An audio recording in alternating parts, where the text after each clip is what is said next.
All right. Good evening. Here to call this regular meeting of the Planning and Zoning, Deep River Planning and Zoning Commission to order. This Thursday, December 12th, 2024. It is 7:00 p.m. Do a roll call. Tony Baldock, Chairman. Lisa DeMaria. Here. Jonathan Kastner. Yeah. Alan Parody. Here. Dan Reinheimer. Marion Stay. Here. Daniel Smith. Actually, he said that's right. He said he was. Tim Pugliese. And Jonathan, I'm going to see you through.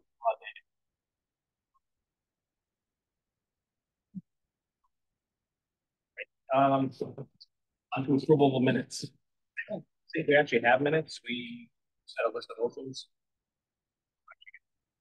We're just going to skip that or on to item 4, new business. That Daniel needed after all. On to new business. Item A, Spruce Ledge Farms, review of the home occupation permit. It's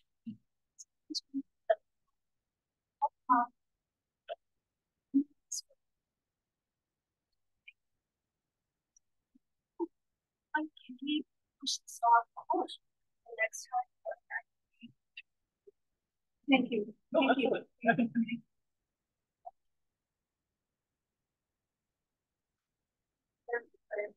yes, you're welcome. There's 3 meetings. Oh, okay.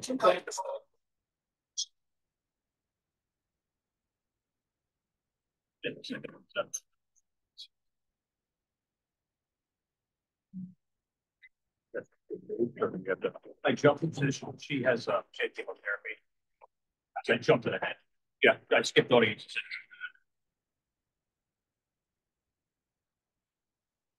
Anyway, we're going to back up to audience to citizens. So, audience citizens may address the commission for items. Me, everybody, do it from here. Yeah, repeat. Okay. Mike Riccio, my address is. I'm here on behalf of this, and I wanted to really put in kind of issues of the town. Just kind of have had open dialogue and hear what your thoughts on the need to.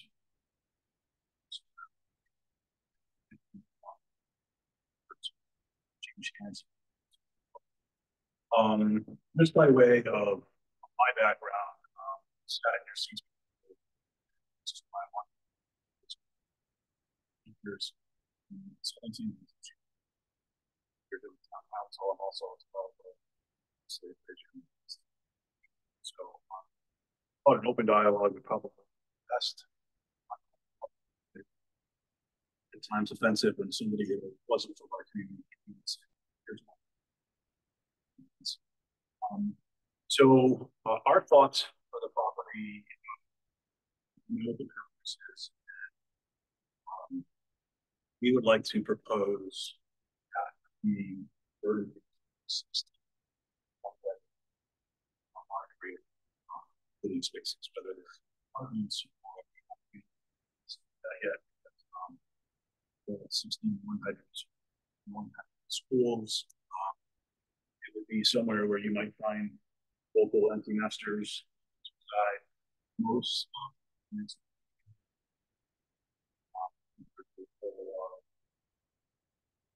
I think 13 or 14 years, it would be close to stairs. And finished that the building would look exactly the same as it does today. Additions to the property, storing things such as drive by right now and they are old, and the sound barrier put on there.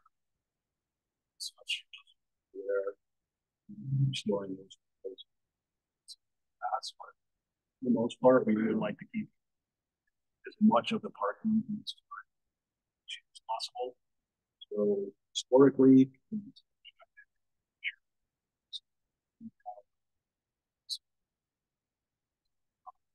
state of, I think we've done a lot of work with it already, but make sure that that stays. So essentially, as you see it today, it's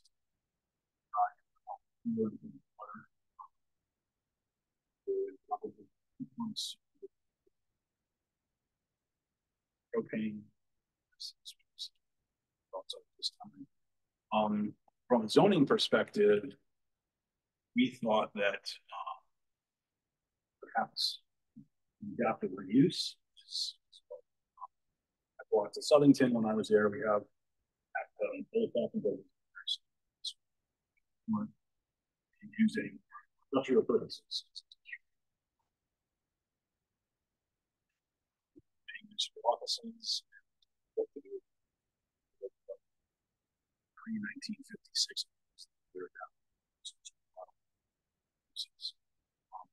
I didn't feel as though an outright zone change would be fair to the neighborhood. Changing neighbors. I know spot zoning can become an issue. Spot zoning an issue. So I think the way that it's practical would be an adaptive reuse. But buildings a certain age and I realize it can happen. That's kind of our thoughts in each of them. And just wanted to look at that discussion. Usually adaptive reuse as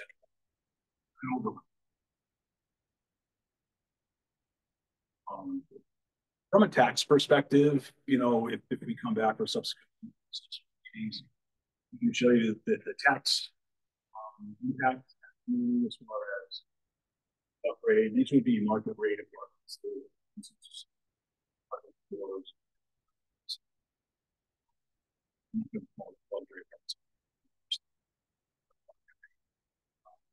Of course, we need what's automobiles and we have the run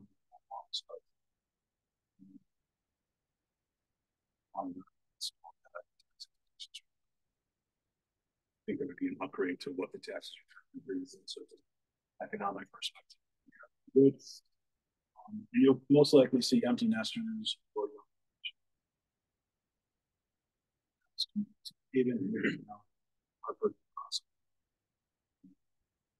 obviously, I think it's a community, but locations residential perspective. I'm not sure, you know, we had discussions with Andrea about current use there and what else might go there. And I think in the restaurant industry right now,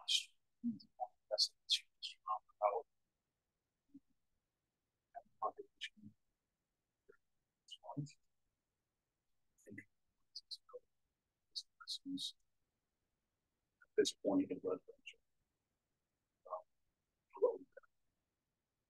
All right, thank you. So am I gonna, so we have actually talked about adaptive reuse. Town of Chester just worked with the regulation. You guys are kind of aware of. You know, just looking at the Harbor District though, it kind of plays on residential above the mixed use. Is that Commercial use. it's keeping commercial use downstairs all the time. We did it because I know that I think that you might find issues that having it all residential would generate and what would the commercial use be? I can imagine mixed residential and industrial, residential, commercial use, and maybe restaurant, neighborhoods perspective, the lowest impact. Right. I mean, just go back to when Angus was here. A lot of the stuff that we did talk about money. So a lot of that is lower impact commercial. There's still a lot of little stuff you can do. Yes. I agree. You know, there was a whole Harbor District developed around that idea. Just, you know, focusing on It's adjacent. Not up to me. Up to everybody. I think there's a residential use is one of the better uses. Primarily because it is quiet. Commercial down there, depending on the type of commercial. Will change. Traffic. Because my concern with your proposed law is 16 market rate units. You're looking at potentially 32 cars. Traffic. And different time of use, greater density of residential uses. Average use that's existing there, but a number of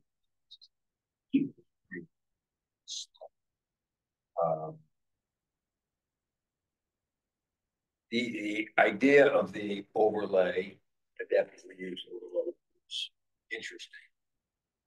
But I think it's very much akin to spot zone because it is not a regulation on a use associated with that. There's plenty of regulations. You do have plenty of buildings in town, not just say, some of the other factory buildings, huge.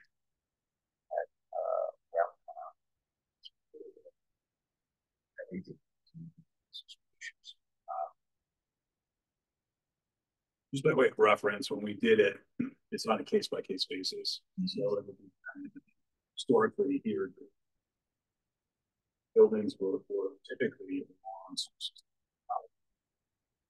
spread out on them. So the way that it's adaptive reuse, might work there, might not work.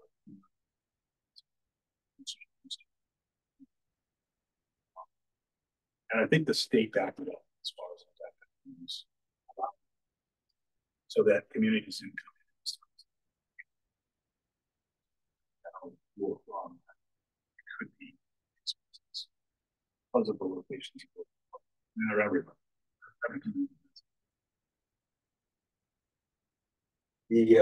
I think the mix of units too be that small one bedroom efficiencies.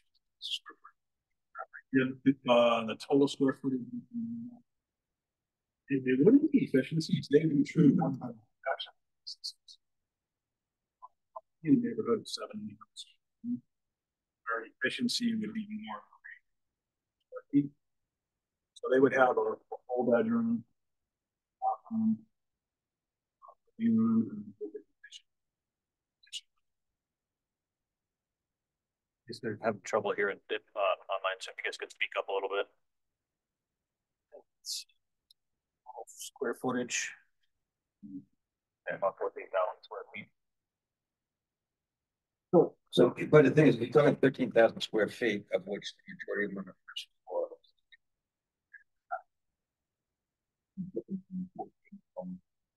On 4,000 square foot, it's going to be. So with the picture, oh no, the sketch. So there's unit here now.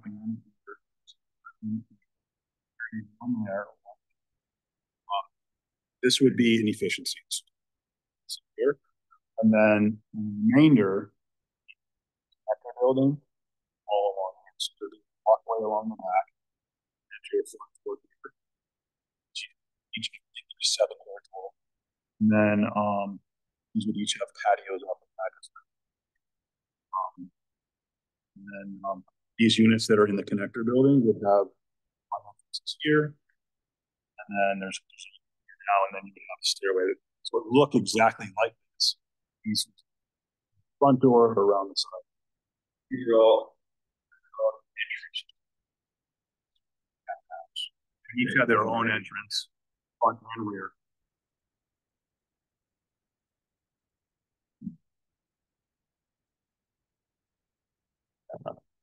And they would be pretty much standard size for a one bedroom. In fact, the units that would be in the multi-story building, a bit harder to.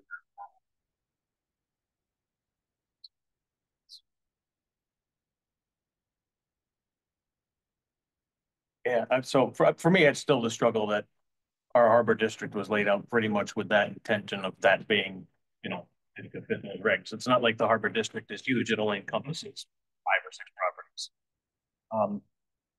You know, and I don't think there should be bubble either. How did the POCD read? But yeah, clearly we needed it. The impact on the surrounding community. Sure, Residential. you're still getting there through the.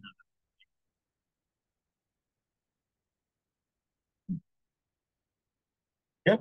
The police factory is still open. Yes. Still functioning, still having weddings. I think it looks like the big company up. Oh. Then That's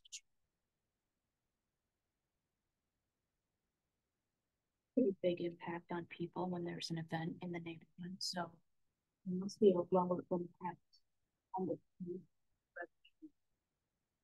Tony said something you could do down there that would be that. Still be mixed use. Get people down there. Right, that's why. But 200 people. I think from a use perspective, as far as making the building viable, what one has 1 or 2 use being they could survive almost on an island. So there's no other complications. So you really have to find that one unique thing for the person.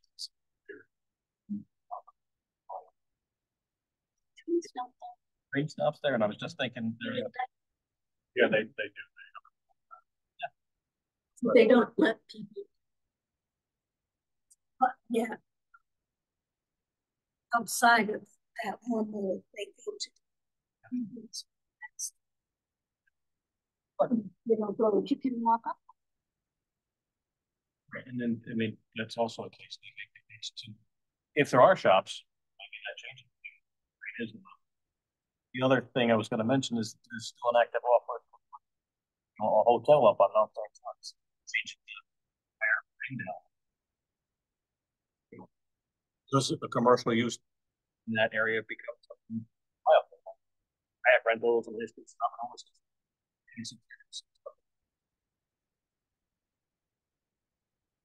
How late do these venues go when they have weddings? Oh, exactly. Yeah. So there's got to be something that can go.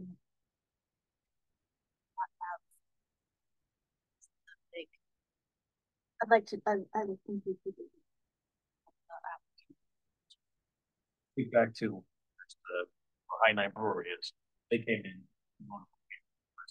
also. I don't think that's the right play, and lo and behold, this is just took a little bit of push, and then they had not the highest best. Well, quite changing viable. That's significant. Get how we handle also for higher density.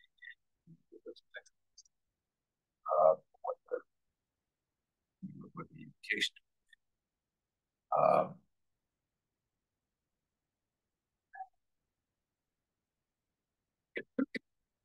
To me, I think it has implications in terms of the traffic pattern. If you have 16 units, very few cars. The regulations of the harbor district. Require for externally stated recommendation to all the parking remain invisible. So you have to pack all that parking. I would say that in order for a viable commercial use to be on the weekend, you need a heck of a lot more than two cars out there. Or a first floor, any type of retail shops. Be successful. You need a lot more. But the commercial use had a viable business down there that has very limited services or along those lines. It can be more the density. Furniture maker right there. So I think that there's a lot of different commercial options. The regulations character of the waterfront, which was originally the factory and waterfront. I understand. I absolutely.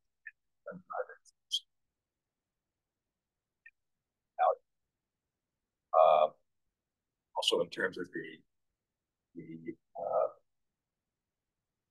type of housing that the needs, absolutely, there's the empty nester exit strategy, downsizing, the housing's not available. Thing that we're not seeing there is the family oriented units that school age children. It's really what.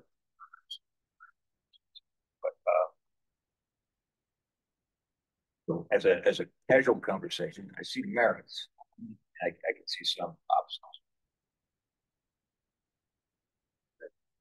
I think that the Tony's brought up the point of the POCD intent, the planning intent of strong intent of commercial use.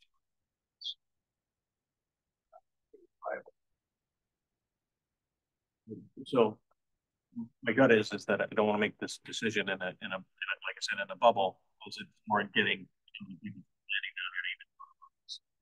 it affects them directly. Something that the lease factory was put in that district for a reason. Any change there is going to affect that. And we were talking about getting them into the POCD anyway. Yeah, it's an interesting property because it's kind of a little island. It's good. How would you guys? We looked at this.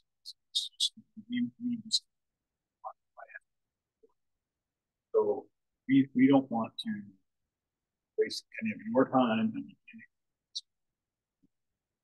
That's the way that it's go. We're also happy to discussion and bring more people to the table. You guys,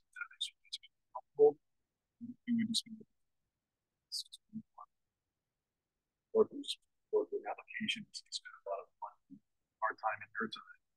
It's not to succeed. We're happy to have a discussion.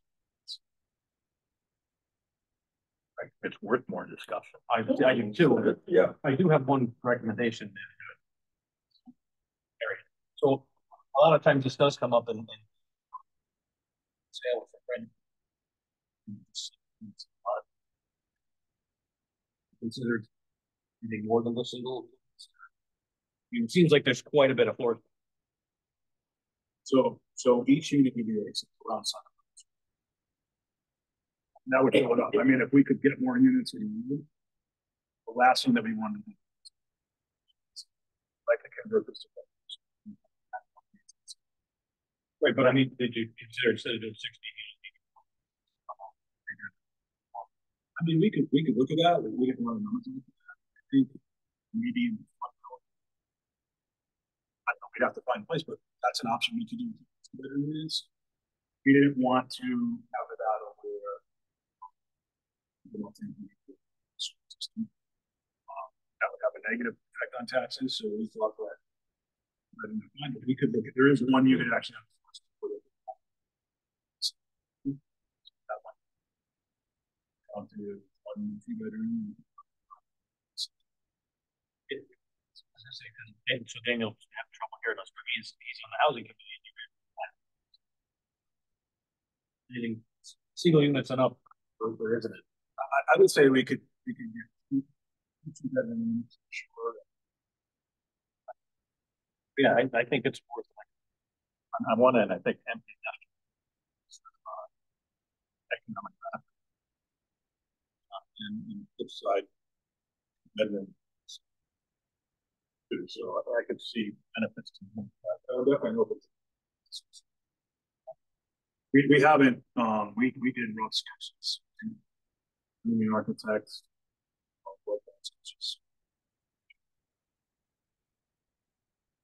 Think a POCD meeting, bring in the lace start at the landing, see if we can get people landing in here. Have a POCD meeting. It's not essentially having a discussion. I mean, we could make it a meeting. Curious. No. Well, no, before this lace factory, versus traditional lace factory, there was an office, whether it was engineering, architect's office. Well, there was an apartment somewhat recently.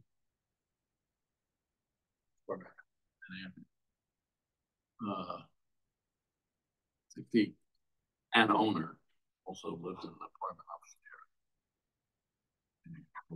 Those 2 apartments are still there. On top. So just, I mean, my understanding is a lace factory. It's still this. Still operating. Yeah. We approached them and have a conversation. You know, they're fully operational. Looking parties. I think they're slower in the winter. And that's part of it when we analyze the project for use. Miners are. You can definitely generate some time. It's not something. That's why we want to have this conversation. So you want to do a PFCD meeting, special meeting? You say everybody's agreed that this is worth further discussion. I don't think it. Are you interested in us having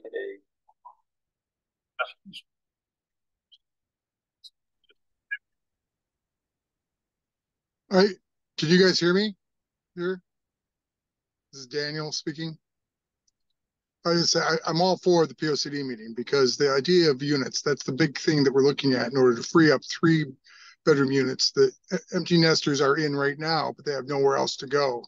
And it'd be better in our interest as a community to free up the units that we have so that people with school-age children can move into them. So I'm very interested to learn more about that in a special meeting. That's an excellent point, Ben. Right, somebody moves out about. Yeah. No, that's great comment. Yeah. Okay, I mean. you're gonna force them into age restricted housing? Yeah. All right, do you want to set it up now, or Gab's always set it up via email? Yeah, I think it's probably the best way to go, as long as you're amenable to having a kind of an open public Absolutely. discussion on that. Absolutely, yeah. That's why we would prefer. Yep. Yeah. Do you want me to contact the zoning office for the dates or? Yeah, which is that way Yeah. we can get everybody rounded up. Absolutely. Yeah. All right, thank you. Guys, thank you for your time. I appreciate the dialogue. Thank you. Okay. Bill. You're up. Do I need to stand? This You can do it sitting down, you just have to state your name and. you. Hi everyone, I'm Fairly In. I know many of you in the room, and I'm here today because my husband and we live on Scenic View Drive. We're very active in the community. I'm a former elementary school PTO president. I'm a current co-president of the Deep River Garden Club. Cody's on the Ethics Commission. He's a public defender in New London. And we have started a small, I call it a micro farm at the top of Hemlock. And as I'm sure many of you know, that once was a farm property in the early 1900s, the Hillside Dairy Farm. It was an award-winning dairy farm. And we own about 1.33 acres.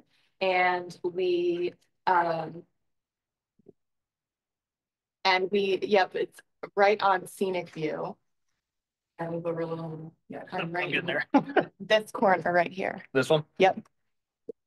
So, and it's great that you have this up because the reason I first approached planning and zoning is to request a variance to allow me to increase my flock of hens. And currently, as I'm sure you're all aware, there's a limit on 25 poultry within low density. So I'm in low density district here. And the issue with that in any business is really, I mean, you have to understand poultry that we really don't have all layers right now, right? So they're aging out. They only lay well for 3 to 5 years. By capping at 25 birds, that's really limiting the eggs that we can actually sell in production. I also grow veggies. I also grow flowers. Mostly I profit from flowers. I've been selling at Deep River Roasters in town and selling just as people need arrangements. So the one concern that I have though is to make this a viable business, I would really need to be able to increase a flock. I just submitted a grant to be able to redo the fenced area. To the current structure we have our hens in right now is an old pool shed on the property that I'm sure was put up sometime in the 80s or 90s. And it's plenty large enough to house many more birds, but the outdoor space I have would need to be, I'd need to finish fencing that area in and everything. So that's what the grant I submitted for is. However, obviously I can't increase my flock without having some sort of variance. But when I approached planning and zoning, Tony said, well, maybe this needs to be a larger discussion about, micro farms and that definition. And if that's something that interests, our community. And so I'm here in an informal way. I don't know whether I need to actually submit a formal variance or if we need to go about this in a different way. Our property here, the reason I say it's kind of unique is because where I have the hen situated, that's 90 feet set back from the road. And then our western neighbor here, the coop is at least 150 feet, I believe, 140 feet from our western neighbor's property. So it's set back quite decently away from any other housing units. And then we border the state land, of course. So I understand that, from a planning and zoning perspective, there are limits to the amount of birds that you have because obviously you don't want your neighbors thinking that they're a nuisance. You don't want any smells. You don't want, obviously, if someone has, 25 roosters, that's going to probably be a problem in the neighborhood. But our neighborhood has really embraced us. They really deeply care about, supporting us. We have people who are always looking to, to buy eggs. We put them out at our little stand and they're scooped up almost immediately. So anyway, I'm here to answer any questions. And then, Tony's interest in talking about micro farms in general. I also work for CTRC&D. And so, I work with a lot of farmers on a daily basis who are, really struggling with finding their footing in agriculture because of land access in Connecticut is really, really challenging. And then also regulations such as this make it challenging to get a business up and running. So happy to answer any questions or, for any guidance on how to proceed further. We've been talking about this in planning and development. Well, and I of what you said was correct in terms of land is difficult and smaller farms are more viable. I don't know what's happening with my voice, but it's going. So I have a question. Yep, sorry. I have a question for you. So Yeah. I might have missed it when I was shutting the door. So how long have you been doing it? So we purchased our property in 2020, Yeah. moved in. Tony and I used to be neighbors actually across the street on Essex Street. And immediately built the garden. I've been gardening I've been gardening almost my whole life, but I registered as an actual business with the town, I think in early spring, maybe April, May, something like that, as a sole proprietorship. I have my farmer's tax exemption through the state, which means I'm registered as a farm through the state. You have to submit your sales and use taxes. So when you submit for a Reg 8 form, you have to be making $2,500 a year, and that is verified in order to continue to get your permit. So I would have some suggestions if you are trying to determine what constitutes a micro farm. That would be one of my suggestions. I think it gets really tricky when you look specifically at only land, because you could have a farm that has a lot of land that's producing very little and making very little profit. And you can have a farm that is on a very small parcel of land. I mean, we work with urban farmers that are making quite a bit amount of profit on a very small piece of land. So land use, I think, is really tricky when it comes to defining a farm. But I would say at the very minimum, a micro farm would be someone who has your Reg 8 farmer's tax exemption permit. You are actively selling. You're making over $2,500 a year in profit. Those things are all very easily verifiable. So what was the length again? The long time? As a registered farm? Yeah. In April. Okay, and you've had no complaints from any neighbors or any issues? No, and we've been selling our eggs since we moved in, basically. So for That's years, right. yeah. Oh, for years, yes, but it just as like a small, Right. community thing. Yeah, Okay. yeah. What's the distance to the adjacent lot for the chickens? I mean, how many? So there really is no adjacent lot where the chickens are. It's state property and it goes for quite a distance until you reach the highway. But if you go towards, So where the coop is, I don't know if it will show up. The coop is right about here. And this distance here is about 90 feet. The distance from here to here is about 140 feet. And then, of course, that house is even farther away. And then the house over here is like right here. So yeah, so here's our neighbor here. Here's the other neighbor, and then this is the coop right here. Where's Richfield, the condominiums? That's all the way Yeah, down right here. down Mhm. the reg is 50 feet, so just to put things in perspective. Yeah. You do or do not have roosters? We do have one rooster. One. Mhm. Still no complaints, huh? No, he's very old, actually. He's That's what it active. is. Well, I mean, we would not want a rooster, but Sometimes. It's an accident. he's an Yeah. accident. Yeah. Yeah. So, there's another point. Also, this is pretty wooded. The grant that I just submitted is through the New Connecticut Farmers Alliance, and it would be to remove some of the invasive. We have a lot of tree of heaven on right here, and other invasives. This area right here has now been developed into a flower plot. So this whole thing is flower plot. This is the vegetable garden here. There are fruit trees that we planted back here. So, I mean, it's building a micro farm. This is not what we would consider to ever be like a full-time, operation. Cody loves what he does. I love what I do, but I think that one of the struggles that we deal with in Connecticut in general is how to get younger people into farming. That's something that our state has a really hard time with, and we're seeing the numbers drop every year. New census just came out and numbers dropped again. The average age of the farmer in Connecticut, I believe, is something like 65 or 68. So, it's a real struggle in getting young people into farming in general. And I think I don't know about the farm yet. I think the town, I think the town has to consider, if supporting farms and farm businesses is a priority. And then how do you do that? And, this is one way that could be supported. I mean, I'm in favor of it. I printed out the Hartford, urban farming zoning regulations, so we can kind of look at that. We don't define farms. We have a Yeah. limit on agribusiness. Right.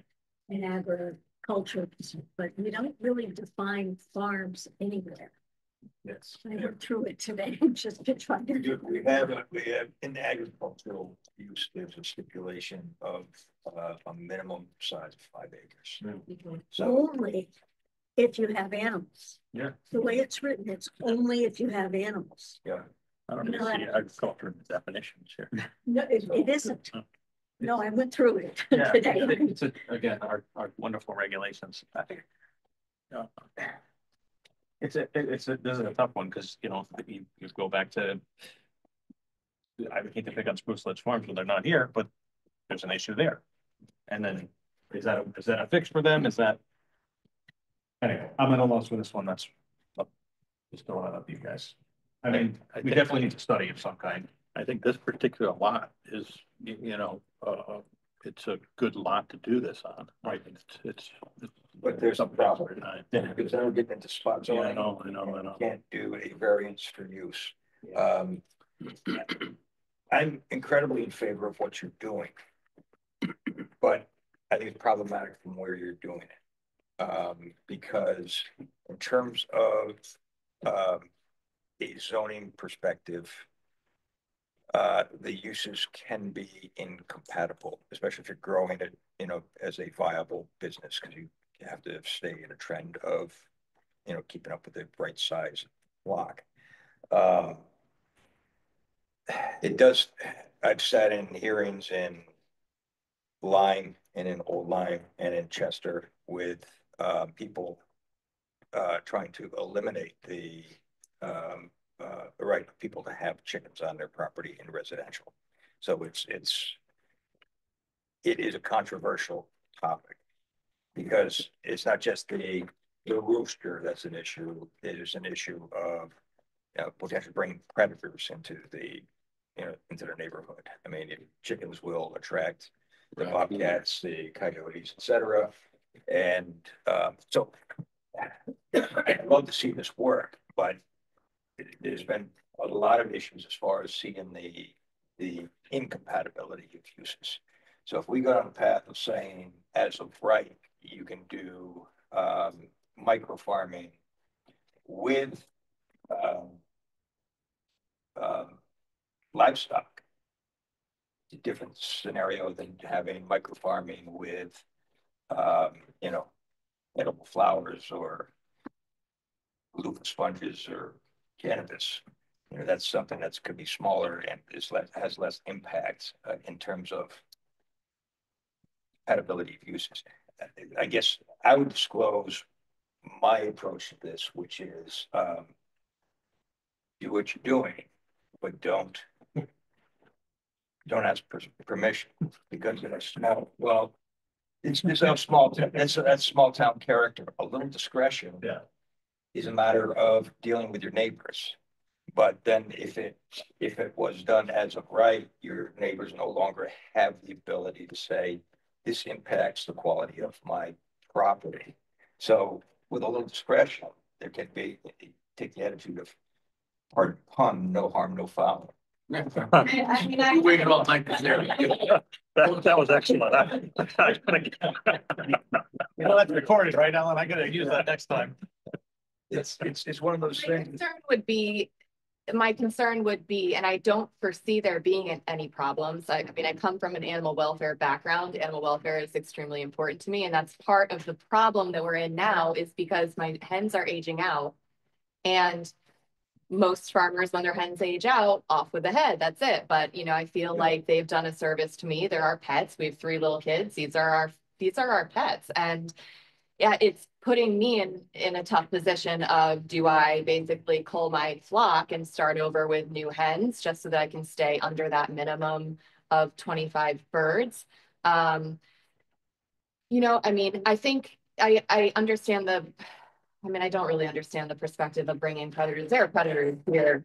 You know, when I moved in, we had outdoor cameras. I had fox that were living in my backyard. We have bobcats. I brought my newborn baby home from the hospital, and an hour later, I had my neighbor knocking on the door saying, "Don't go outside. There's a black bear in your backyard." So I would argue that the chickens aren't the reason the predators are there. The reason the predators are there is because there's a stream that runs this entire length, and there's a vacant lot. This whole entire lot is vacant. So if someone's saying that my hens are bringing in predators, And if, that's yeah, not we're the hearing reason. this for the first time, all I'm Yeah. saying is that based on public meetings in 3 nearby towns, there's been a huge consensus to limit poultry in residential neighborhoods. And if it isn't a problem with your neighbors, you can continue to do it. You know, that's. But when it's a permitted use, it creates controversy. So from a zoning perspective, I see a conflict. From a planning perspective, I want you at this table because yes, that's something that is in the POCD and something that we've understudied, which is the promotion of and preservation of agriculture and farming, and probably the micro farming is the way to approach it in these small towns. But in order to make a regulation change, it's going to be a full public discussion. So as an informal discussion, I'm going to show. I just want to raise that issue because we have to respond to the public opinion as well. So I'm wearing that hat. So I do agree with your first approach, but if we're gonna fix this from a zoning standpoint, if you put it as a special exception, you can always be site specific. You can always do like we did with Haynes, where they have to come back every 4 years and make sure there's no issues with neighbors. So if you're trying to get this to be, so you don't have to worry about this in the future with your neighbors, I understand that. And that's probably the right approach is to, make it a special exception with all these, caveats and we do a whole new reg. We have the ability to do a special exception. There's nothing, But so your we have a concern right. is of- You it's can draft out regs. so it's that- kind of like spot zoning. Yeah. But we give special, Well, spots, it wouldn't be spot zoning because you do it the the whole whole concept. Yeah. Yeah, my concern would be that I would increase my flock and then something happens and someone says, okay, you need to get rid of X number of birds. And Right. then, you're out that profit, you're also out that if I'm making improvements to the structure, it is an investment. So, And like I said, they're also pets. right. What are the number of birds you're talking about? Well, currently we're limited to 25. And I don't know, what my dream maximum would be. It would certainly be under 100. I would think probably somewhere between 50 to 75 would be a maximum that I would be looking into having. It doesn't sound like enough density to warrant a whole lot of regulation.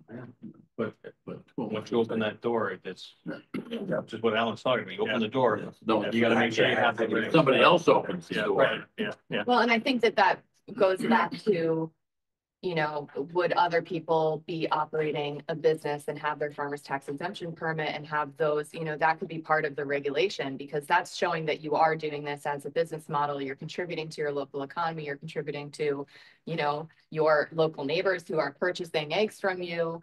And I think it does add something to the community. I could easily get, half a dozen letters of support, if not by probably, end of week that would say, my neighbors know who we are. They like that they're able to purchase eggs. And also it just goes back to, in COVID and all of these times when we saw as a community that you really need to rely on your local farms and people who are doing local produce. And I just talked with the Deep River Farmers Market who said that they really need produce. They don't have a produce vendor. They need eggs. So this is something I'm hearing from a community's perspective of this is something that people really want. They want to know where their food comes from. They want to know that these birds are happy and healthy. And There's eggs for sale every half mile, depending on what direction you go. Go down Westbrook Road, down Material. Are these people just operating? They have how many ever hens they have, nobody complaining, so they're just doing it. Yeah, I mean, that's kind of what Alan's saying, but I mean, I get where you're going to. If you can't, and somebody tries to shut you down, you want to have this as a backing. And we have the broader issue. Yeah. It's not just this specific use, but if somebody wanted to grow lots of lettuce, for instance, but they're only an acre. They're a farm. Yeah. And like I said, it works in Hartford, so if it can work in the city.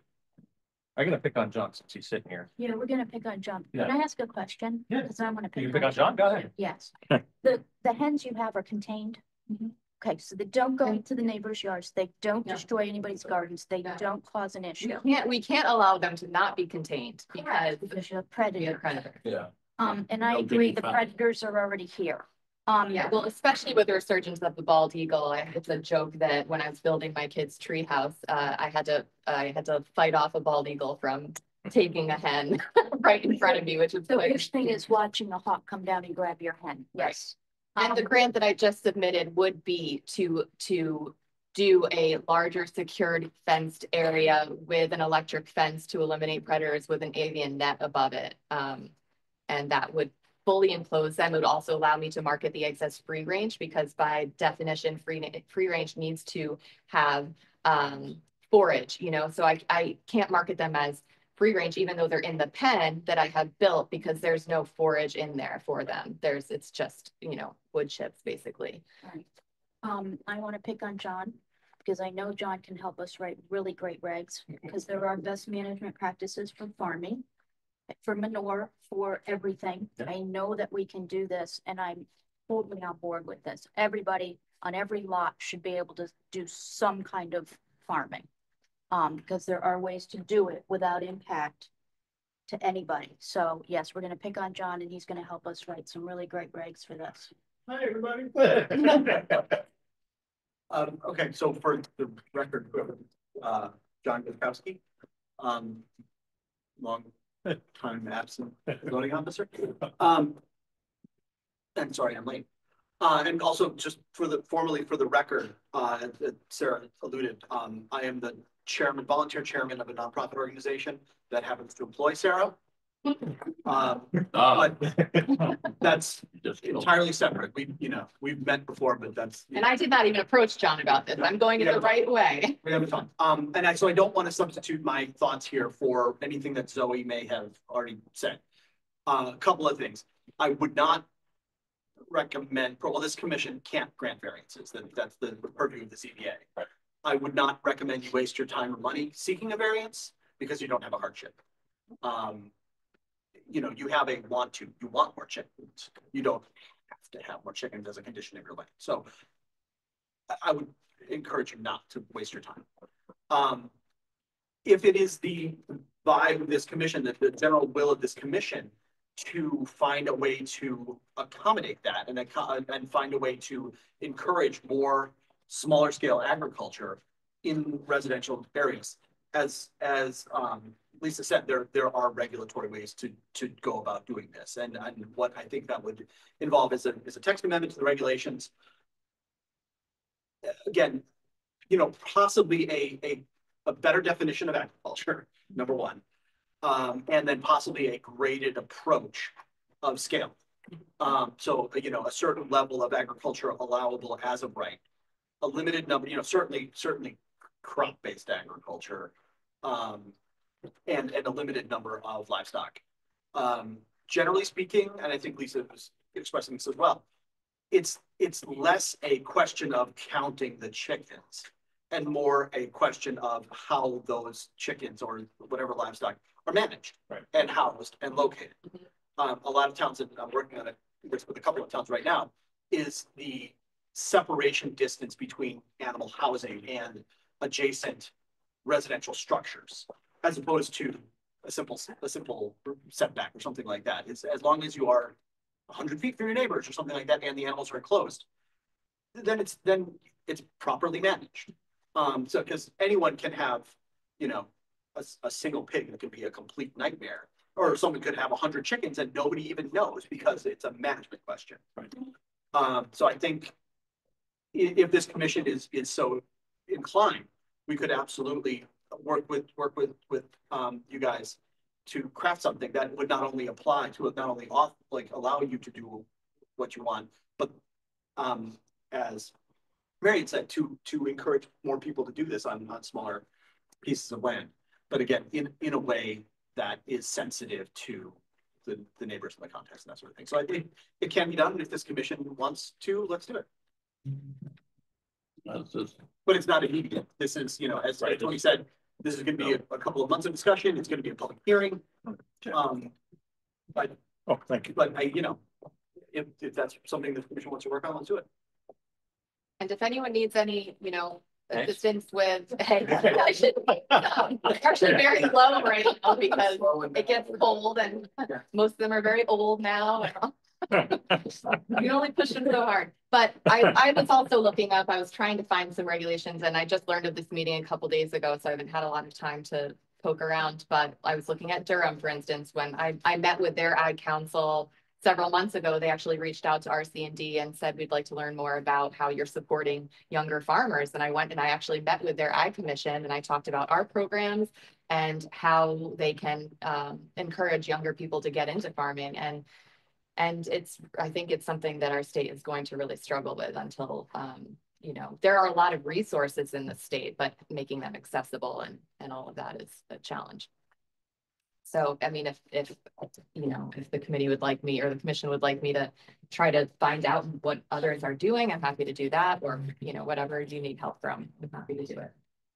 Well, there must be a lot of literature on Right. small agriculture. John wrote literature on it. That's why I'm Right. looking on John. In the town of Durham, they don't, as far as I know, and I am not a zoning expert by any means, but there were not regulations on the number of birds. It was also how they're managed, you know, the setbacks and things like that. So I think that, I mean, from my perspective, I think that would be the way to go. Nobody wants to go around and literally count chickens. Does it pose a problem? Are they right? Are they properly managed? Where they're at. Sorry. No. It's much more efficient to ask the chicken to count themselves. Right. Yeah. Thank you very much for your time and let me know if there's Thank you for anything that would be helpful. Just an observation on it though. So right now our reg allows 25 chickens in about less than a half an acre. So that might be something to look at too, is the size of the lot. And, you know, because if there were 2 half-acre lots right next to each other, they could have 50 chickens. So, right. If they're managed properly. It's not a problem. Yeah, right, exactly. You're gonna say anything? Yeah.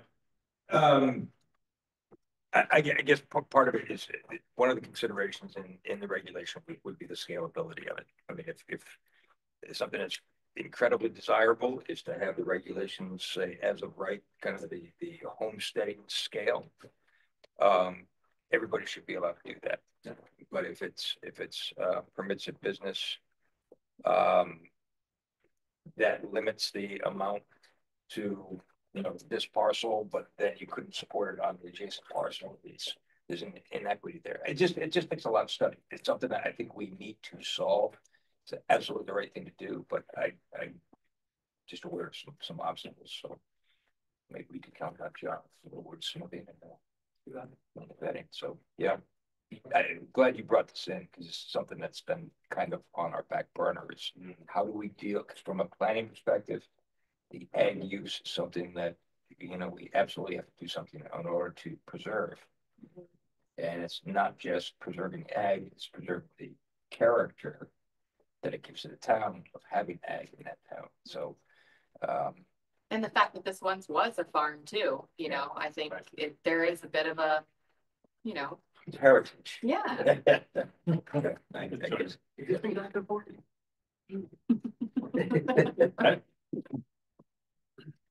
All right, so as we're gonna work on that.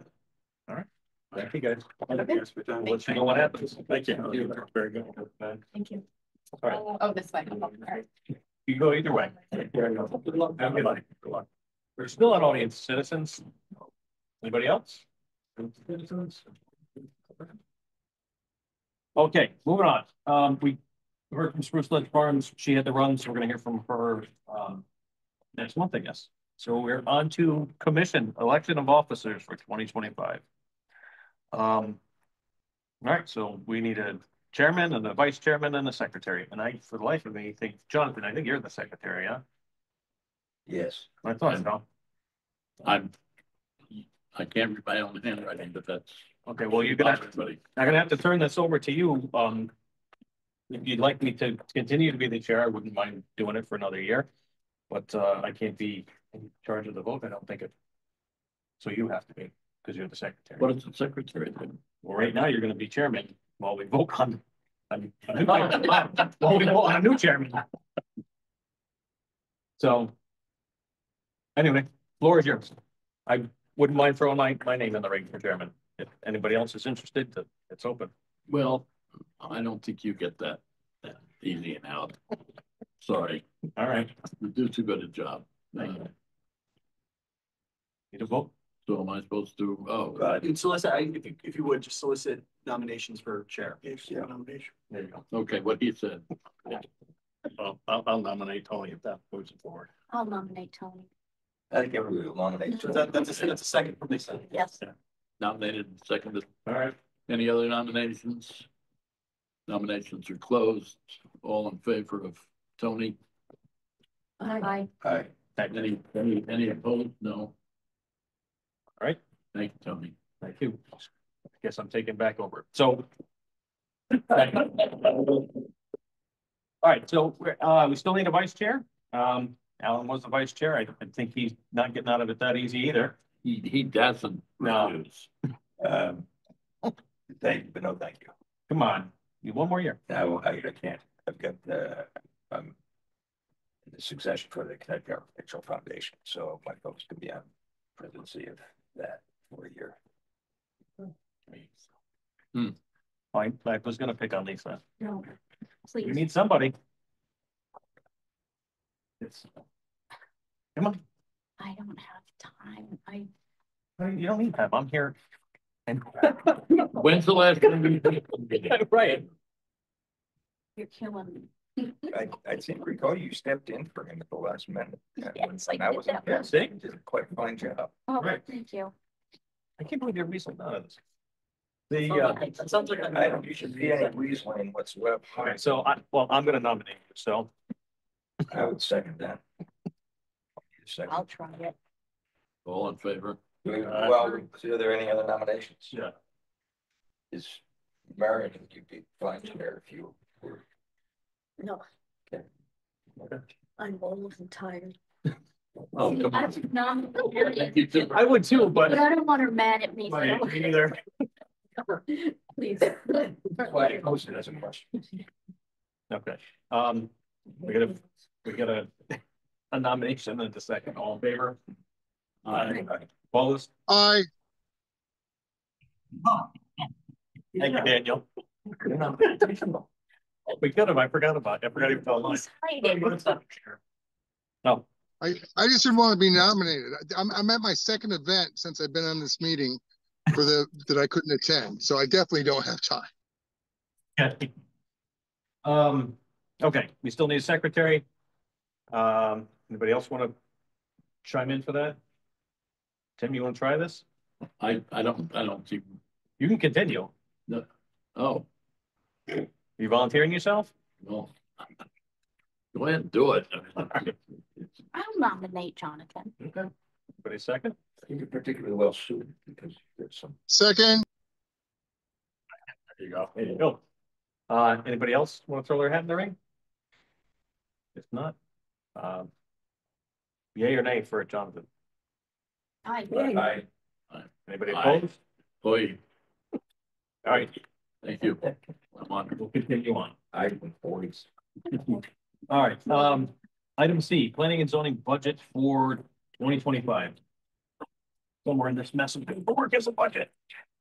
So if we look at the 24-25 net working budget, everything I think is going to remain the same. The only thing that I think will change on here is right now we have the plan of conservation and development. Third line from the bottom. That should go on to be changed to amendment of zoning regulations. Okay, finished. I mean, I'm hoping we're gonna be finished by Yes. June. Yes. Okay. Yes.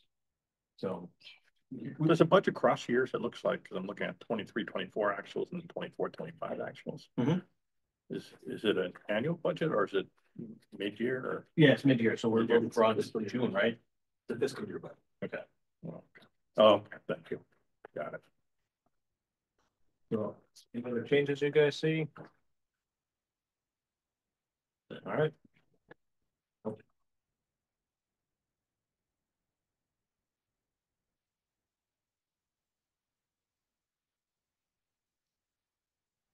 All right.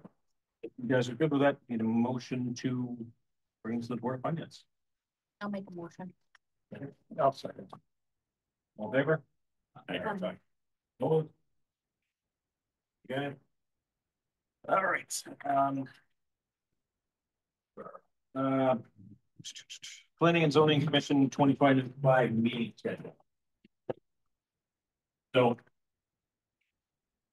Again, third Thursday of each month at 7 PM, except for December, it's on the second Thursday, that way we get conflict with wetlands and design review apparently. Any changes you guys think you want to make here?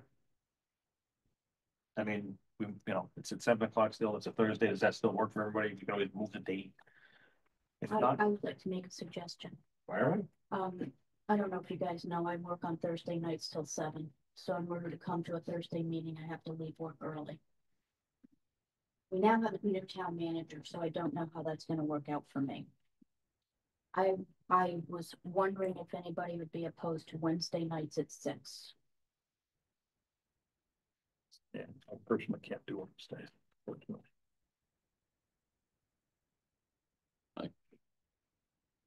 Anyway, we can change the time, but Or not the Wednesday day. nights at 7, but it's just Thursday nights are really, So it doesn't matter when on Thursday, it doesn't work for you. yeah, Unless we go later. and I wouldn't suggest putting it later. but we also gotta look at the calendar and see who, what, why. Does it have any impact on the town, calendar, conference, other meetings? Well, that's, if you're gonna change the hours on a given night, probably no problem, but. Third Tuesday. there's No, actually, that's a great, what is yours and Zoe's schedule too? I think Zoe's only other commitment is Chester, which is second Thursday. Okay. Right, tonight. Because we typically have the joint on a Wednesday. Yep. So that is a slot. I actually have that's next. So the next one would be, January 8th for the joint land use commission meeting. So if we did move it to Wednesday, that would work. Well, it doesn't work for you, Tim. If we need to, I'm the new guy, I'll figure it out. Or not, I'll figure it out. I'm just suggesting, not all. We could, we really shouldn't be doing this consideration without having all the meeting schedules around, because we're gonna step on somebody's toe. Can we table this particular thing until? We have to file it for January, don't we? Yeah. We have to file it, but if we file it, can we then file an amended one? There must be a way to do that. Yeah, we can Yeah, probably as file an long- amended one, so we As can long go as you with do it this. 30 days in advance, then you can have a regular agenda. That's the only issue. So I'm just gonna call your boss. we're gonna call my boss. Good luck with that. Good luck. All right, so we'll just Go with proceed as usual and we'll look into it. Thanks. So we need a motion. I'd be now. So, Is that a motion, sir? Motion to defer. Well, We're gonna defer, Or No, we motion have to- to- motion to approve the schedule as proposed. The idea to be revisited. That's not second. I'll second. All in favor? I We're just gonna have to change the life around. would love to. Especially now that you're vice, Find me a job. especially now you're vice chair. No, I'm vice chair. Well, I can't be Now you here, want a Tony, so. job. See? All right, we have one more meeting schedule. So we also have the 2025 joint land use commission meeting, which also includes the Board of Housing now. So I actually changed this a bit from the last couple of years, so this is now every other month. So just because we're tackling some of the affordable housing stuff, but it's still the second Wednesday of the month at 6 o'clock. Everybody need a motion to approve? You only have a planning and zoning meeting that night? Oh, never mind. No, yeah.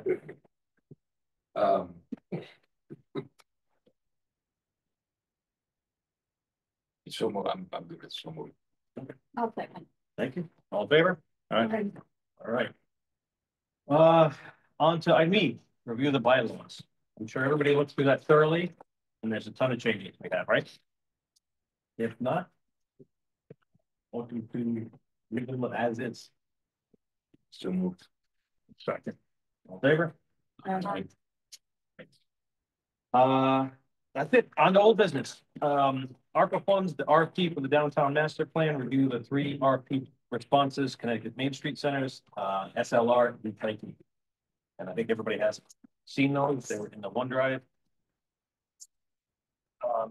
We actually had a little subcommittee, kind of went through all this stuff.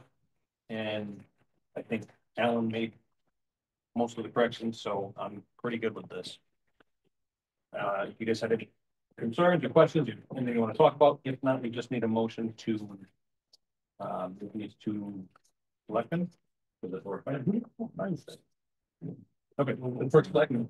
So can I just, Please. so the town didn't get a singular response that sort of covered all of the things that the RFP was asking for, but kind of cobbled it together. So basically Connecticut Main Street Center said we can do items 1 and 2. And then we sort of direct solicited SLR engineering, it's transportation engineering, and they're covering items 4 and 5. I'm making these numbers up, but and then we were basically asked Tyche through an extension of our existing service agreement to the town to basically cover the remaining items that were in the RFP. And so between the 3, you get everything done with the same budget. Yeah, I think in looking at the we didn't have to pick it up. I think all of the folks that put proposals in kind of put their best foot forward and said we're uniquely suited for this aspect of it, because the RFP, as it was certain, is kind of a catch-all with a lot of different expertise. So I think we've got the, by awarding 3 different contracts, we have, kind of broader skill set and appropriately matched to specific tasks. I think it's particularly useful to have Tyche in the role that they're in, with a lot of the pedestrian tasks, if we will, but also the overall oversight, because this does tie into the POCD efforts to fine tune the, kind of the planning efforts. So I think we ended up with kind of the best scenario of local participants in kind of the sequential, not sequential, complementary sort of participation. So. Okay.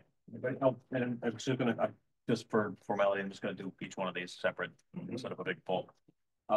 Anybody questions or on any of these? If not, looking to approve Main Street Center's proposal, then pass it on to Carol, the first selectman.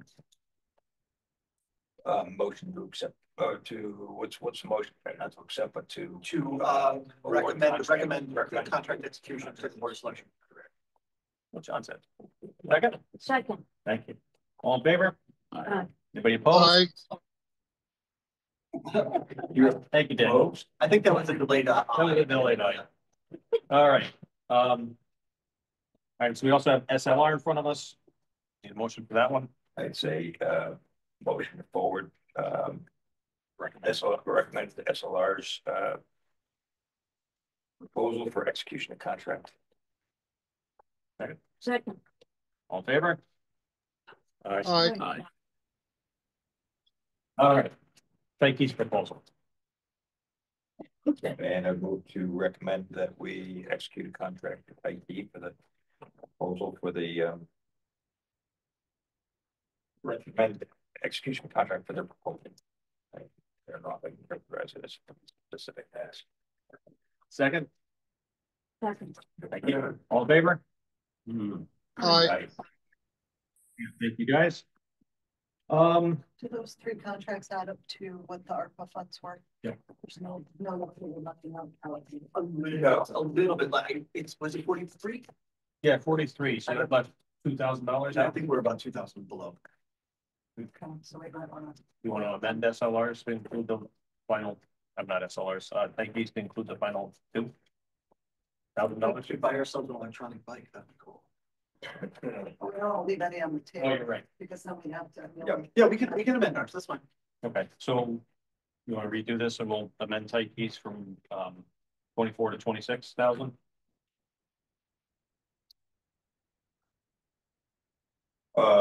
You do $2,000 worth more of work or something. It's plenty there, just want to get, they're gonna itemize, so yes, I think we can fine tune it. Otherwise, we gotta go Yeah. back to, we're gonna lose it, or I have to call a special meeting, special board of finance meeting. To reallocate, Yeah. Good call on that. Questioning that, so. Right. So we need a motion to. A motion to amend, motion to recommend the proposal with additional funds allocated for Execution of contract. The technique. Second. All in favor? Aye. Yes. Good call. Okay. On to old business ordinances, town exemption from the zoning regulations, and blight. So I kind of talked to Zoe about this a little bit today. We still have to go through, the blight ordinance. You know, we talked about sidewalk ordinances. I talked to Amy today about, our fee schedule. And even though the town approved the change in fee schedule, the ordinance still exists in the books, and so we need to revise that. Long story short, I say we table item 5B and call a special meeting just for that stuff specifically. But I thought there was consensus last time that either one of these is in our purview, but we make a recommendation that the town relinquish the exceptions to zoning regulations. And that I think there was consensus too, that the town should pursue a light blight ordinance. Mhm. And that of the ordinances that we looked at, that East Hampton was the most appropriate because it did identify the appropriate purview with the fire marshal and or the building inspector, et cetera, and it was enforceable because it was not overly explicit. Correct. And I'm gonna ask Carol, because since she's here, I think she wants us to tweak it to where we think they can take it forward. So, and it doesn't exclude us from still putting this forward, and we also still have to work on the fees. So even if we do punt completely on the blight ordinance, there's still a couple other ones that are left that we still have to go through. And they can keep it ending up at the end of our meeting, and we haven't really taken them up. This is the only one we've actually really talked about making a change to. So special meeting, I think, would be quick if we went through that specifically, if you guys are open to that. Okay. I figured you're not the vice chair anymore. You got plenty of free time. Okay, so I will get a special meeting set up for that. Will it be on a Wednesday night at 6 o'clock? Yeah. Wednesday at 6. Okay. Thursday at 6 at the Clinton Town Hall. Yeah, I mean, they have a big auditorium we can use. It's never available. All right, reports, ZEO. Who'd think of that one? You were Zoe. All right. Yeah, I'm not gonna live on the day yet. All right, give me a second. So I'll skip Zoe for a second, and go on to the POCD. We had a pretty good meeting. The main topic seemed to be affordable housing. You were all there. I mean, but that was people just It's on everybody's tongue. Right. Um,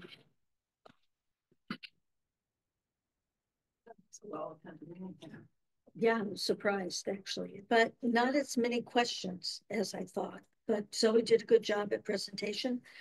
And people seem to speak their mind, but not as bad as the garbage meeting.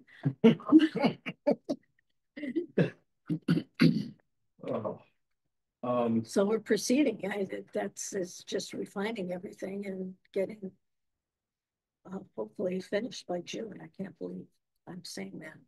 Yeah. Again, I thought it was a great meeting. Yeah, I know. So I think there were a couple of action items that came out of that, right? Because it was a request to get surveys in a hard copy format available either through Adams or Town Hall. So I did, I wrote them to Adams, and now that you mentioned, so I dropped them off on Saturday, went back on Sunday, they were all gone, gave more copies, and I haven't been back because I totally spaced on that. So have you actually had any requests here? No, but I thought, I was gonna say to you, why don't you leave a pile here? Okay, so I'll make some copies for the town hall. Forgot all about that. But they did leave Adams pretty quickly, and I told them, there was a little flyer that said, please drop it back off the town hall, so. Also. Oof, you're quiet, but yes, we can hear you. Oh, okay. Sorry. Hey. I'm double screening it right now because I'm still in the meeting. Oh my God. Why am I? You're upside down. Yeah. Oh, Wow. my phone decided to connect. I hate technology right now. Okay. We won't hold you up for too long. Just give us the quickest update you can on CEO stuff. Hi. I'm looking at my phone because it's okay. ZEO stuff. I'm trying to think if there's anything really pertinent right now. Oh, I guess, some reg stuff, unfortunately, I'm not sure what conversations have already been had. But looking at potentially some public art regulations. Tony, I don't know if you mentioned that at all, but coming down the pike would be that potentially for zoning input. Sorry, I'm making sure I don't miss out when I need to help them review minutes over here. No, you're good. So, I'm trying to think. Some of the zoning stuff has come forward through Spruce Ledge and. yeah. Yeah. We'll get, I was gonna say, most of the stuff that we talked about regulation wise, I'll send you an email about Okay. Spruce Ledge. She actually had to leave, didn't get a chance to give her presentation, so we didn't actually hear. Okay, yeah, and I do think in terms of that's another zoning reg thing that I talked briefly with Tony about, and I don't know if you talked about it, but revisiting the way the home occupation regulations are written, so that there's a little bit more clear of an order of operations between the use tables and what's currently in the language for home occupations. Okay. Yeah, there's just been a few things that have come up in terms of some clarity, potential lack of clarity with the regs as pertains to some permit questions, but nothing major since our last meeting has arisen. Sorry that I'm a little scattered today. No worries. And talking on my phone, even though I had Zoom open on my computer. So while you're on the line, I did notice that there is a liquor permit application in the commercial industrial zone, which doesn't permit a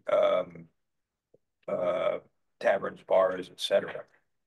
Has anything come forward to us in regard to an application for a use that would accompany a liquor permit?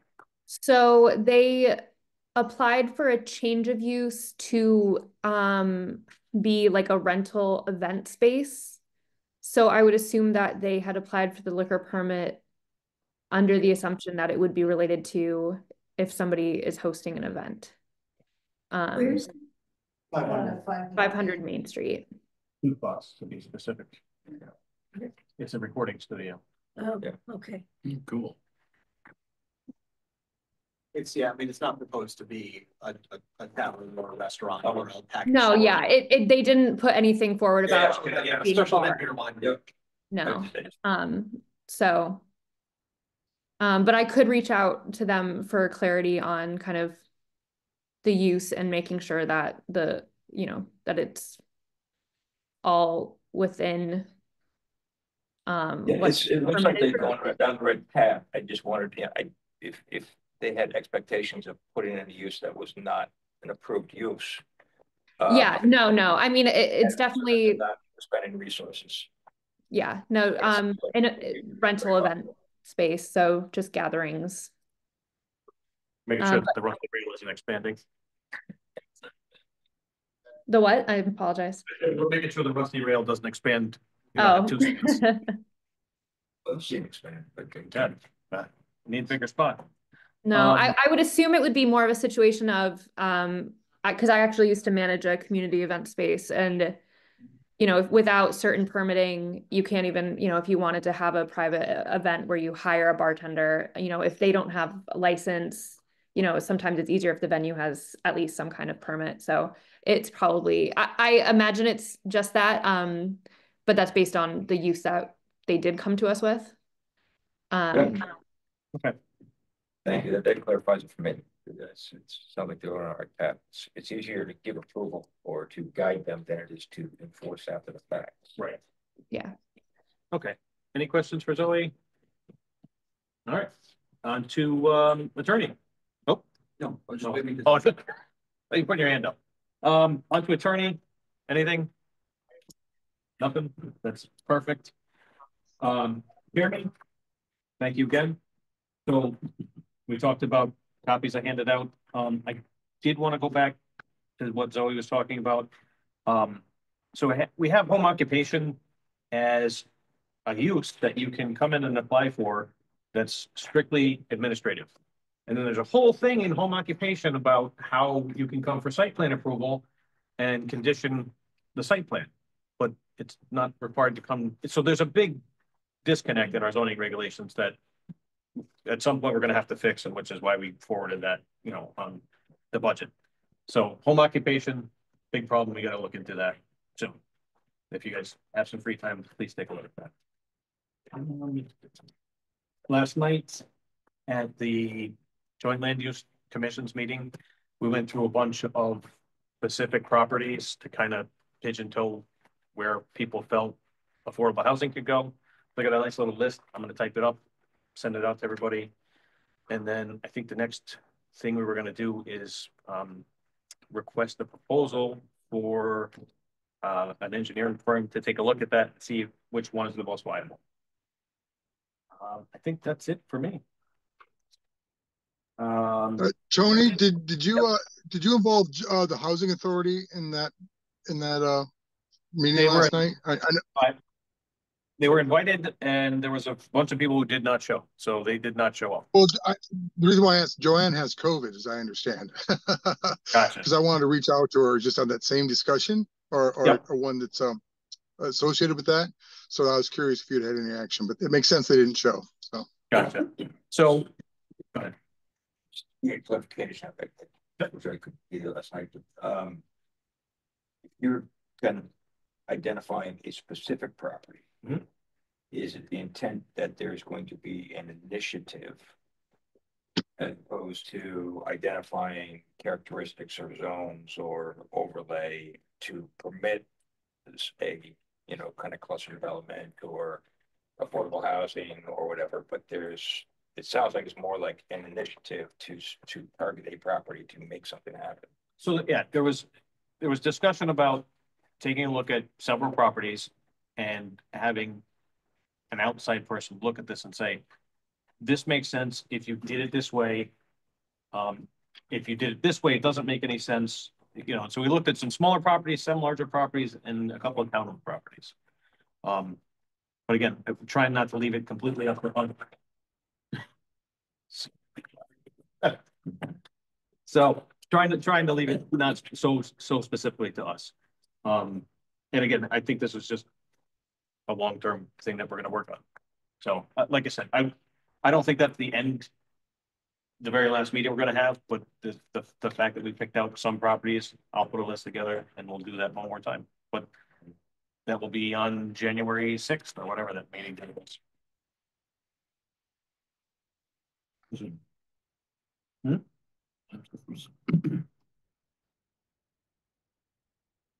Back when we were contemplating having what's now Kirtland Commons. Yeah. Town went to the Historical Society.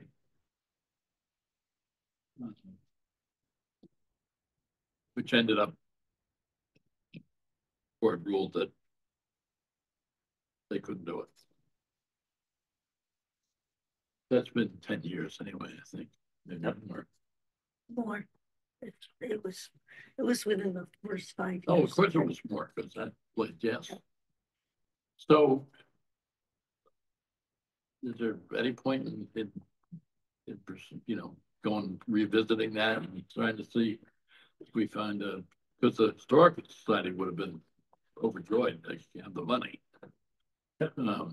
And there's state property behind it, and there's a portion of the, I know, so you're talking about the behind Evansfield, Field, that little piece there. Yeah. So that's one of the pieces that was talked about, and because there's a state piece behind it that isn't connected to anything. And I know in other towns, the state has been open to selling the property to the town for affordable housing. And there's actually, if you're looking at the right of way for Valley Railroad, there's a big jog in there and a piece that could also be sectioned out and added. So there's a piece of property that could be done in that area. But again, it takes some work, and I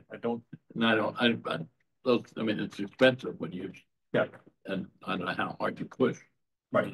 Anyway, obviously, it's still in everybody's mind if only we can figure it out. Okay. Yeah. And there's, like I said, there's a bunch of them, you know, and again, we still have somebody who's interested in, you know, the old Smith and Wesson factory. So maybe this problem solves itself while we're looking at other properties. But I did speak to the Historical Society a few months back about that property. Yeah. If they would sell it to the town, and we could put in a couple of units there. Can't sell. can't sell it. Said they can sell it. Yeah, that's the They sell it if they dissolve because. Well, if they yeah, dissolve- if they because dissolve. Basically, they come to the town because they can't afford upkeep of the building, so they become insolvent. If they dissolve, we sell the property, then you get a more organization. Yeah. It's, But that they would say say, that we can is always a, I think it's not starter because there are ways around it to make that property. but if they would have to The current dissolve. people said Yeah. The way it was donated to the Yeah. Historical Society. And that was ruled by the Attorney General, that the first lawsuit, and then the second lawsuit was the town wanted to buy that portion, and that was also turned down by the Attorney General. Well, since We're on a 1-year lease on that property. I was just gonna say, since we're talking, right, and that's a good way to generate income for them. The other, It's not logical. You have to understand, this is not logic. It's Right. just, it's the way. the other option too is you can always do, you know, an agreement where you swap the property. So you give an equal area. So this becomes the town property, Devon Field becomes part of the Historical Society, and they lease the field to the town for 1,000 years for $100 or whatever it is. So there's a lot of ways to slice that, but again, It's a creative process. yeah, and if we want to, you know, divulge all of planning and zoning's time into focusing on just affordable housing when there's No, it wouldn't be other things. P and Z to, Yeah. to get. So Alright. that was the idea. Let's take a look at some of these pieces, put them out there and see if we can get a proposal from somebody and see what that looks like. And like I said, this may be a moot point if something happens, you know, on one of our other properties. Yeah, that's why I asked about Joanne. I know that there's a particular property that she has in mind that would be beneficial to expanding Kirtland Commons, but I don't know enough about the lot that she's interested in to say Yeah. which one it is. I don't. But you know, it's good that we can identify these because Carol did send that letter to Ben Lovejoy, and unless he's contacted her back, I have not heard back from him yet. But I'm imagining that at the beginning of the year, we may have some administrative help. So anything that you have together, Tony, that's great Right. because we just hand it right over to him. Yeah, and like I said, I think January 6th is the next meeting anyway, so I mean, we're not done. It was just the first talk somewhere in there. But that's it. If not, if we're done with this, I'm just gonna move on to budget, which we've already talked about. If not, Daniel, you're up, because the River Cog Housing Committee. So first I want to say for the regional planning committee, which Tony also attended, the big takeaway from there was a presentation and discussion on the fair share legislation, and a 53-page memo was shared with us, and I'm still reviewing it, and I actually asked a lawyer friend of mine to help me understand a few things about it. But one of the big takeaways about that, and why I'm mentioning it now, is that they receive their information per town from the River Cogs. And this is after attending the River Cog meetings where we are putting together formulas to figure out what we need. And they're like, oh no, this is just for regional planning. It never goes anywhere. But that is not true. It actually could go to be utilized in what the fair share designates what towns need to be doing. The other part of the fair share that's something that we need to consider is they're talking about overriding the local planning and zoning, and towns that don't comply with who should have the fair share could have municipal liability, which is just like it sounds. So if they were to say we need X number of houses in 5 years or some type of housing and we are not providing it, then our town would be liable in some way, shape, or form. So that's not very promising. So I'm doing more research into that, as is River Cog. For the actual housing meeting itself, last meeting, Don Pullen, who's a really great speaker, he came to talk to us again about different stats, and it came up with Chester, Deep River, and Essex. We are actually looking, as everyone knows, because it's in our POCD, that we are going to be decreasing in population by 10% over the next 10 years and up to 25% by 2040. But they want to say that we're growing by 1%. Which would be a whole different number of houses. So there was debate, and I was advocating on behalf of our town that we are not, in fact, going to have growth, but our demand is with current residents, because we have people that are in 3-bedroom units with their empty nesters, but they can't, they have nowhere to move to in the community. So that's something that we can talk more about. We have another meeting coming up on Tuesday to discuss more of this, because the best that we could say as a solution is we need to meet our demand for our current residents, and that that could be with Kirtland Commons or some other way to be sure that people can vacate their 3-bedroom homes and still stay in the community and afford to stay in the community, and then utilize our current stock for families to move into the area. So that's kind of a summary of what was discussed, and it was a big part of that last special meeting was, again, me and the representatives from Chester and Essex saying, hey, this isn't working for us. So we're trying to figure out what the right path would be in solving their projections of how many units the River Cog and thus the state will think that we need. Okay. Any questions for Daniel? Can I just note something? Yeah. So Daniel, it's John Guskowski. The municipal liability that everyone seems to be terrified of relative to fair share is a significant misread of what was actually proposed, and people need to calm down. Oh yeah, I'm calm about it, John, but I do want, I think we can solve this, but it's fundamentally no different from 830G. That the town is, if you want to say municipal liability, Deep River doesn't have 10% of its housing stock as affordable, so it is subject to 830G. It's directly analogous to what is proposed for fair share. That yes, directly, yes. Fair share just assigns a specific number target, and if towns don't get there or aren't making good faith efforts, because it recognizes that you can't wave your magic wand and poof, all the housing appears. Right. If the town is not making good faith efforts, then it is liable for essentially the same process of 830G. Is a developer can come in and say, this town is not making good faith efforts. I'm going to propose this development that circumvents zoning. in exactly the same way that 830G has functioned for 35 years. So it is not something new to be feared. It is something that under which we have lived for 35 years with, frankly, zero negative repercussions to this point. So there was a lot of misinformation about, people claiming, oh, well, the town is going to have to dig into its pockets and cough up $50 million to build these units. That was never correct. So. Oh, yeah. And thank you for mentioning that, because it definitely, I know this to 830G, that, we have to, we have to do something, right? But I have no fear. I'm sorry if I delivered it that way, but it is a matter of, it's something that we can't disregard. And that's why I want to be sure that whatever numbers RiverCog ends up with are numbers that our community can work with. Thank you. I was trying to find the legislative update while you were doing that, so forgive me. Okay, any more comments for Daniel? Okay, if not, I will say I'm sorry I missed John there, because I've yet to meet John in person. And the one meeting that I couldn't be there physically, I see John's there, so I'm getting a bit of a complex, man. But Daniel, if you're at home, I'll just swing by your house on the way out. All right, payment of bills. I don't think we have any. I haven't seen any, so I think that we're good there. And on to adjournment. Need a motion to adjourn. So moved. Second. All in favor? Aye. Thank you, guys. Thank you. See you all in January. Thank you again. There.